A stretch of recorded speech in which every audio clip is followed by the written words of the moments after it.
జై శ్రీరామ్. 2025 ఢిల్లీ ఎలక్షన్స్లో బీజేపీ గెలుస్తుందని చెప్పడం జరిగింది. అది ఫిబ్రవరి 8వ తారీఖున ప్రూవ్ అయింది. ఆ వీడియో లింక్ అనేది డిస్క్రిప్షన్లో ఇవ్వడం జరుగుతోంది. అది నిజమా కాదా అనుకుంటే కనుక మీరు ఆ వీడియో లింక్ ఓపెన్ చేసి చూడండి. 2022 నుంచి 2025 ఫిబ్రవరి వరకు మొత్తం 16 ప్రొడిక్షన్స్ అనేవి ప్రూవన్ అయ్యాయి.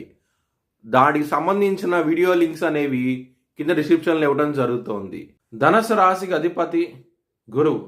ధనుసు రాశిలో మూల 4 పాదాలు, పూర్వాషాఢ 4 పాదాలు, ఉత్తరాషాఢ 1వ పాదం ఉంటుంది. ఈ నక్షత్రం వాళ్ళందరికీ నేను చెప్పే వార ఫలితాలు వర్తిస్తాయి. ఈ వారంలో లగ్నాధిపతి అయిన గురువు 6వ స్థానంలో ఉన్నారు, శత్రుస్థానంలో ఉన్నారు. అధికంగా ఉంటారు శత్రువులు అనేవారు. ఈ వారంలో దక్షిణామూర్తి స్తోత్రపారాయణం చేయండి, మంచి ఫలితాలంటూ ఉంటాయి.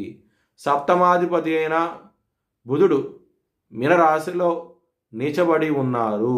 దాని మూలంగా మ్యారేజ్ పరంగా గొడవలు అధికంగా ఉంటాయి. జాగ్రత్త అంటూ ఎక్కువ తీసుకోండి. ఎవరైనా సరే విదేశాలు వెళ్ళాలనుకుంటే కనుక ఈ వారం అనేది అంత అనుకూలంగా లేదు, మీకు ఇబ్బంది పడే అవకాశమే ఎక్కువగా ఉన్నది. సప్తమంలో కుజుడున్నారు, పునర్వసు నక్షత్రం మీద ఉన్నారు, మిథున రాశిలో ఉన్నారు మరియు సప్తమాధిపతి నీచబడి ఉన్నారు. మ్యారేజ్ పరంగా అధికమైన గొడవలంటూ ఎక్కువగా ఉంటాయి, కొంచెం జాగ్రత్తగా ఉండండి.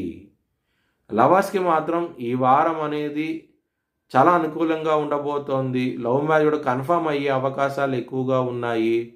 చాలా ఆనందంగా ఉంటారు. లాభస్థానం అధిపతి అయిన శుక్రుడు రాహుతో కలిసి ఉన్నారు. ఆడవాళ్ళతో గొడవలు అనేది అధికంగా ఉంటాయి. ఆడవాళ్ళతో మోసపోయే అవకాశం ఎక్కువగా ఉన్నది.